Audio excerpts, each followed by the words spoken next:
right, everyone. Hey, how's everybody doing? I am out here on the trailer build. I'm done for the day because it's Friday. And before I show you anything, I wanted to, well, I don't know how I can flip this around.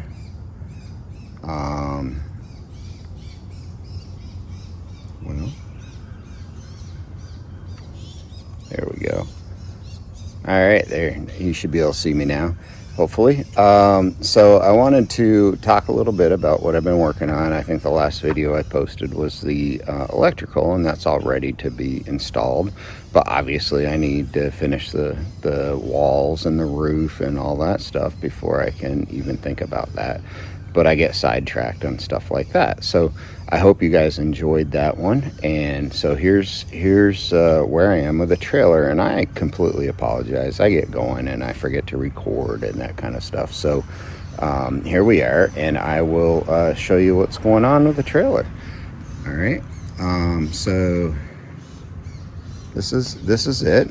The floor is, or I should say not the floor, but the base is done. The joists and all that stuff are done. My water is all run. The only thing I haven't run yet, and I can do that later, is because it'll sit up above the cap, is the water fill for the fresh water tank. And somehow I gotta find these types of threads. I'm sure they make them somewhere, an attachment that'll go up to the side up here where I can fill it.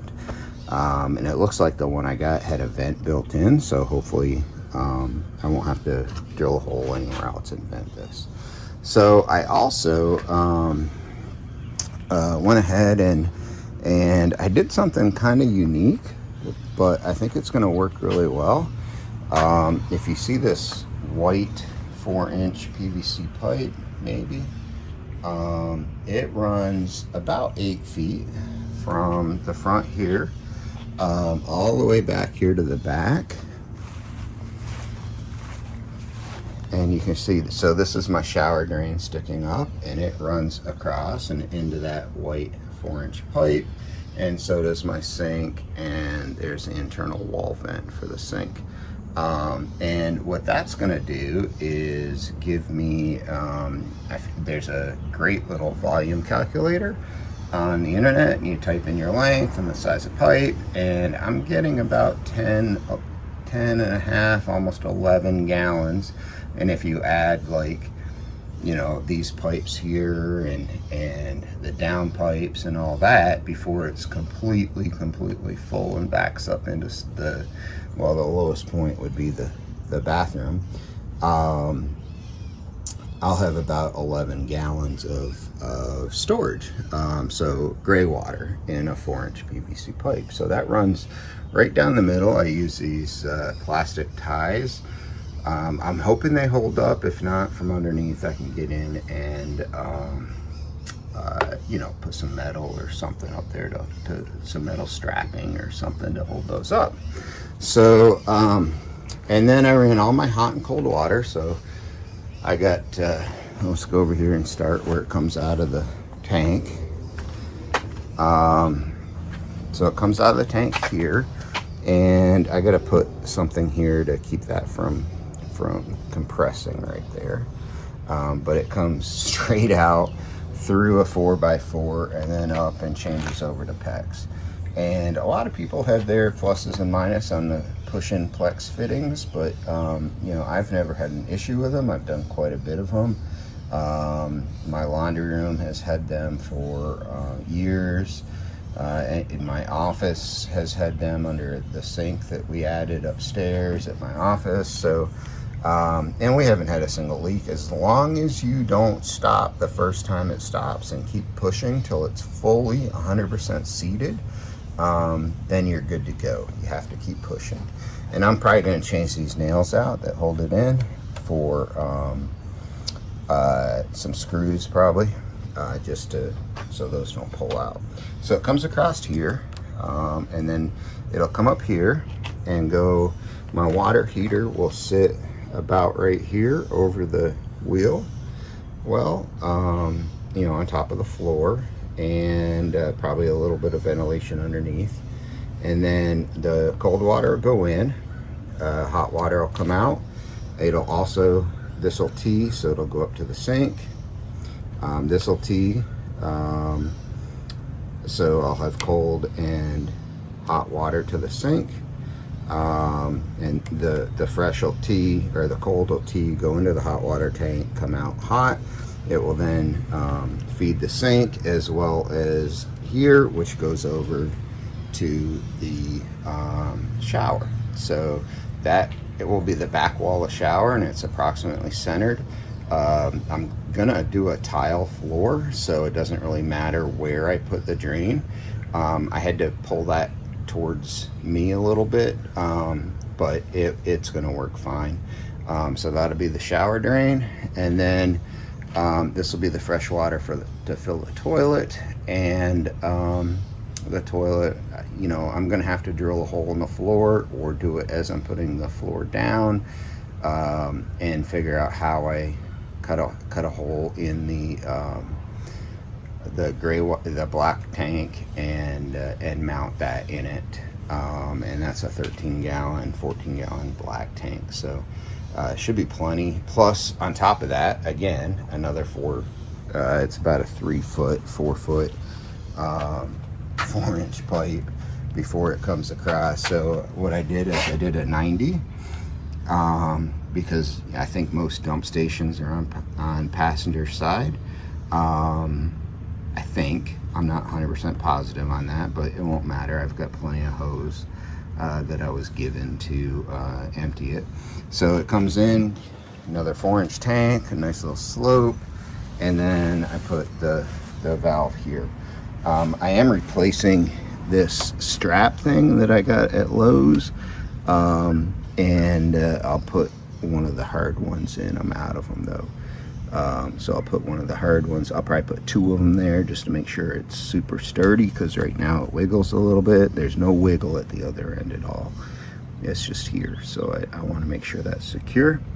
You know, I don't think it hangs down too far. It's, you know, that far from the bottom, about a fist length from the bottom.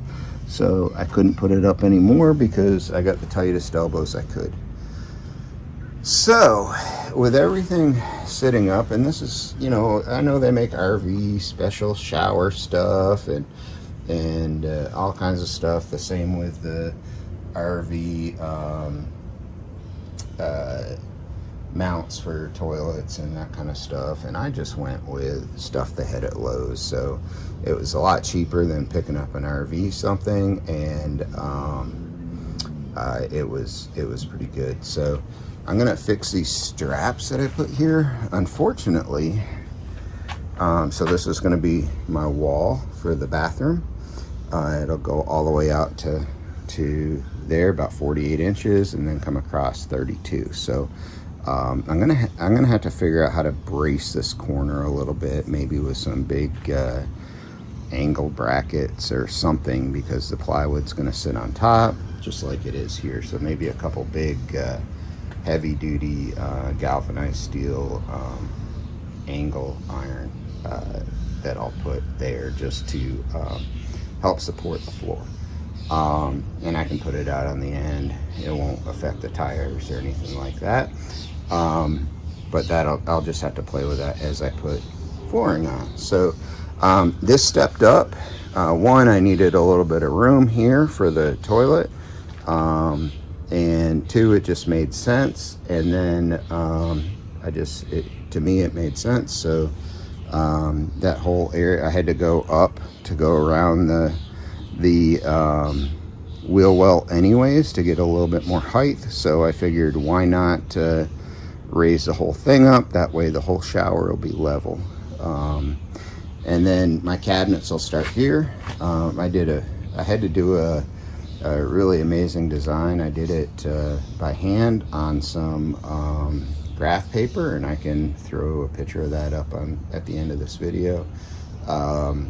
That shows how I designed my kitchen, and what it's going to look like, because I had to do that in order to figure out where to bring pipes up and that kind of stuff. You know, I kind of had a plan for the bathroom, and once I laid it out, it's going to be perfect. But I needed to do something. So anyways, back to what I was originally going to tell you was I had to add this metal plate right here, and I may add more, or maybe just go get something thicker. These weren't but $1 a piece at Lowe's. They're designed to go over a 2x4 to prevent screwing into something that's running through the wall. Unfortunately, my blackwater tank comes out. It's a little wider than the bathroom is, so I just want to make sure I don't screw that corner to anything. So I make it needed it to be thin. Obviously those screws didn't go flush, so I'm gonna have to fix those. But I'll probably go back and get some other type thin piece of aluminum or metal that's you know, that much wider, so I can cover that whole thing. Make sure I don't accidentally screw into that and poke a hole in it, because that would be bad. So yeah, we are getting there, and things are coming along. I did put clean outs on the end of both of these, or this pipe, so if for some reason somebody stuck something down the sink that shouldn't have gone down the sink and plugged it up or whatever, I do have clean outs at both ends, so I can clean it out. So yeah, that's what I did. I went with 2.5 or 1.5 PVC.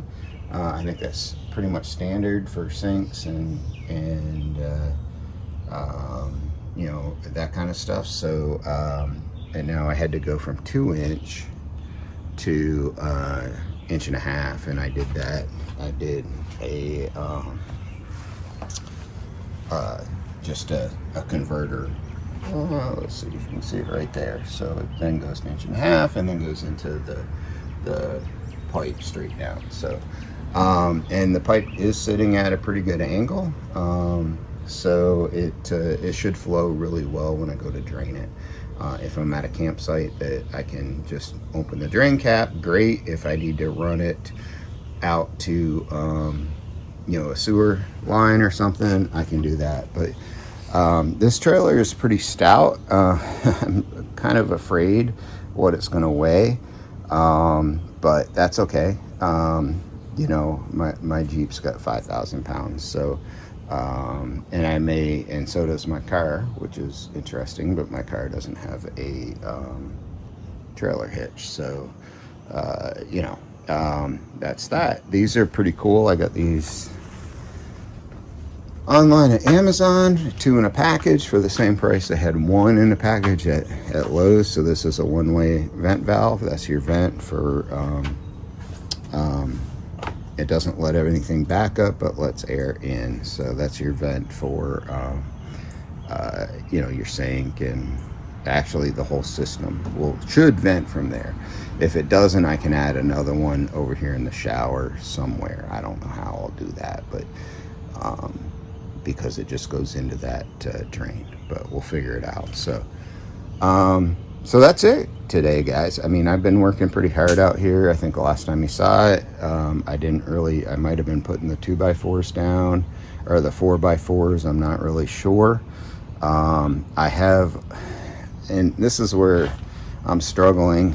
I have a bunch of, I bought enough 2-inch white foam with metal backing, or the aluminum backing, that I think I can you know, get this pretty well done up.